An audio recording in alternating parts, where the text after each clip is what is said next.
आज हम एक ऐसी कंट्रोवर्सी की बात करने वाले हैं जो सालों से इंडिया में डिबेट का सेंटर रही है। क्या ताजमहल एक शिव मंदिर था? क्या सच में उसका नाम तेजो महाल्या था? और सबसे इम्पोर्टेंट, किस किस ने कोर्ट में ये केस डाला, कब डाला और कोर्ट ने क्या जवाब दिया? आज के इस वीडियो में हम official court documents, petitions, ASI positions और एग्जैक्ट डेट्स के साथ पूरी कहानी समझेंगे। तो शुरू करते हैं बिना किसी मिथ, बिना किसी बायस, सिर्फ फैक्ट्स के साथ। ताजमहल को मुगल बादशाह शाहजहां ने 1632 में अपनी वाइफ मुमताज महल की याद में बनवाया था। ये एक मौजोलियम मकबरा है जो मुमताज की मौत के बाद उनके लिए बनाया गया। यूनेस्को और एएसआई के हिसाब से ताजमहल को बनने में लगभग 22 साल लगे, 1632 से 1653। इसका आर्किटेक्चर मुगल, पर्शियन, टर्किश और इंडियन क्राफ्ट्समैनशिप का एक मिक्सचर है। ताजमहल की design, calligraphy, marble inlay work और गार्डन लेआउट सब मुगल आर्किटेक्चर की टिपिकल खसियात है। ताजमहल के कंस्ट्रक्शन के बारे में कई official Mughal records, court documents, Badshahnama, Shah Jahan का फरमान, कॉन्टेम्पररी पर्शियन अकाउंट्स और यूरोपियन ट्रैवलर्स के लिखे डॉक्यूमेंट्स माइल है। इन सब में क्लियर लिखा है कि ये मकबरा न्यूली कंस्ट्रक्टेड था, किसी पुराने मंदिर का कन्वर्शन नहीं। आर्कियोलॉजिकल सर्वे ऑफ इंडिया ने भी मल्टीपल बार बताया है कि ताजमहल के नीचे या अंदर कोई पुराना मंदिर का स्ट्रक्चर नहीं मिला। ताजमहल एक शिव मंदिर था जिसका नाम तेजो महाल्या था। ये थ्योरी सबसे पहली बार 1980s में राइटर P.N. ओक ने अपनी बुक में लिखी। उन्होंने क्लेम किया कि ताजमहल एक एंशिएंट शिवा टेम्पल महल था जिसको शाहजहां ने कन्वर्ट किया। लेकिन उनकी थ्योरी को कोई आर्कियोलॉजिकल एविडेंस, मैन्यूस्क्रिप्ट या साइंटिफिक स्टडी सपोर्ट नहीं करती। सुप्रीम कोर्ट ऑफ इंडिया ने भी उनके क्लेम्स पर 2000 में रिमार्क दिया था कि ये हिस्टोरिक फैक्ट्स नहीं, पर्सनल बिलीफ पर बेस्ड है। एएसआई हिस्टोरियंस, आर्कियोलॉजिस्ट्स और मुगल एरा एक्सपर्ट्स सबका यही स्टैंड है कि ताजमहल पूरे तरह मुगल पीरियड में बिल्ट स्ट्रक्चर है। कार्विंग्स, इंस्क्रिप्शंस, कैलीग्राफी और फाउंडेशन स्टाइल सब शाहजहां की पीरियड से मैच करते हैं। एएसआई ने कोर्ट में एफिडेविट देकर बताया कि ताजमहल के अंदर कोई Hindu idol marks, temple structure या मंदिर आर्किटेक्चर नहीं मिलता।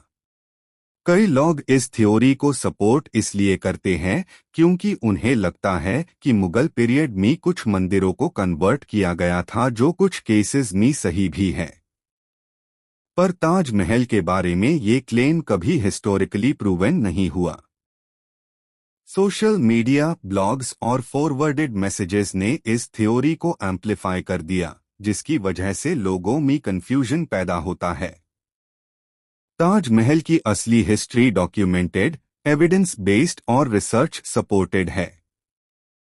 तेजो महाल्या थ्योरी एक डिबेटेड और अनसपोर्टेड क्लेम है जिसके लिए कोई आर्कियोलॉजिकल सबूत नहीं मिलता।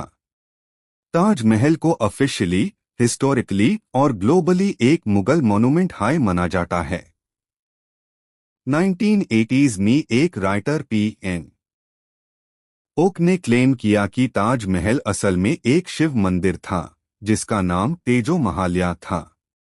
उन्होंने 1989 में अपनी बुक पब्लिश की, ताजमहल द ट्रू स्टोरी। इसी थ्योरी के बाद कंट्रोवर्सी फैलना शुरू हुई। लोगों ने पूछा, क्या ताजमहल के 22 लॉक्ड रूम्स में कुछ छुपा है? क्या ये बिल्डिंग किसी पुराने मंदिर की जगह बनाई गई? इसी सब के जवाब के लिए कई लोग कोर्ट गए। आगरा डिस्ट्रिक्ट कोर्ट 2015 में 6 वकीलों ने एक पिटीशन फाइल किया। उनकी डिमांड, ताजमहल को टेम्पल डिक्लेयर किया जाए, हिंदू पूजा की परमिशन दी जाए। कोर्ट ने पिटीशन एडमिट किया और सेंट्रल गवर्नमेंट और एएसआई को नोटिस भेजा, यानी केस को सुनने लायक मना। लेकिन बाद में इसमें कोई भी एविडेंस प्रूव नहीं हो पाया। P N Oak Supreme Court year 2000। सबसे पहली बार पी एन ओक ने सुप्रीम कोर्ट में पिटीशन फाइल की। उनका क्लेम था ताजमहल एक मंदिर था, यूज मुगल पीरियड में कन्वर्ट किया गया। कोर्ट का जवाब आया। सुप्रीम कोर्ट ने पिटीशन को डिसमिस कर दिया। कोर्ट ने कहा दिस पिटीशन इज मिसकॉन्सीव्ड और उनकी थ्योरी को पर्सनल बिलीफ और ऑब्सेशन बताया। यानी कोर्ट ने बिल्कुल क्लियर कर दिया। कोर्ट ने कहा दिस पिटीशन इज मिसकॉन्सीव्ड और उनकी थ्योरी को पर्सनल बिलीफ और ऑब्सेशन बताया। यानी कोर्ट ने बिल्कुल क्लियर कर दिया कि पी एन ओक के पास कोई आर्कियोलॉजिकल प्रूफ नहीं था। Doctor Rajneesh Singh, Allahabad high court year 2022। ये सबसे वायरल केस था। उन्होंने हाई कोर्ट में प्ली फाइल की ताजमहल के 22 लॉक्ड रूम्स खोले जाएं, साइंटिफिक स्टडी की जाए, रियल हिस्ट्री सामने लाए जाए। ये पिटीशन इंडिया भर में वायरल हो गया। सुप्रीम कोर्ट अक्टूबर 2022। हाई कोर्ट के डिसीजन के बाद डॉक्टर रजनीश सिंह ने मैटर सुप्रीम कोर्ट तक ले गए। सुप्रीम कोर्ट का फाइनल ऑर्डर। कोर्ट ने उनके पिटीशन को रिजेक्ट कर दिया। कोर्ट ने क्लियरली कहा this is a publicity interest litigation. Historical facts court में डिसाइड नहीं होते। इसके साथ हाई सुप्रीम कोर्ट ने एएसआई से पूछा क्या ताजमहल के रूम्स में कुछ ऐसा मिला जो मंदिर स्ट्रक्चर हो।